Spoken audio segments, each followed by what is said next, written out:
یہ آنکھوں کے پردے میرے اور آپ کے لیے ہیں، میرے کریم آقا کے لیے آنکھوں کا پردہ کوئی نہیں۔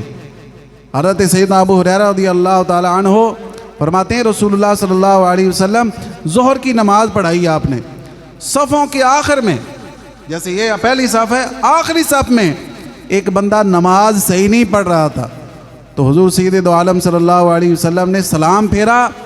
سلام پھیر کے کیا فرمایا؟ فرمایا حل ترون قبلتی ہا ہونا،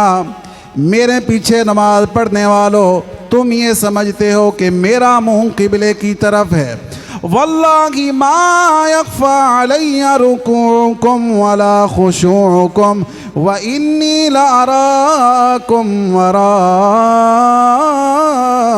ظہری، میرے پیچھے نماز پڑھنے والو تم یہ سمجھتے ہو کہ میرا منہ قبلے کی طرف ہے، فرمایا خدا کی قسم تمہیں اس بات کا علم نہیں ہوتا کہ اللہ پاک نے مجھ پر نہ تمہارا خشوع مخفی کیا ہے، نہ تمہارا رکوع مجھ سے چھپا ہوا ہے، تمہاری زندگی کا کوئی حال مجھ سے چھپا ہوا نہیں ہے، جس طرح میں تمہیں اپنے سامنے دیکھتا ہوں میں تمہیں اپنے پیچھے بھی ویسے ہی دیکھتا ہوں، میں تمہیں اپنے پیچھے بھی۔ تو حضور دیکھ رہے، ہمیں رات میں نظر نہیں آتا، دن میں نظر آتا ہے،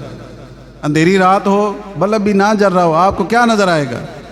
لیکن ہم جس نبی کے امتی ہیں نا، حضور رات میں بھی ایسے ہی دیکھتے تھے جیسے دن میں دیکھتے تھے۔ تو حضور دیکھ رہے ہیں، جس طرف چشم محمد کے اشارے ہو گئے، پھر کرم کیا ہوتا ہے، جتنے ذرے سامنے آئے ستارے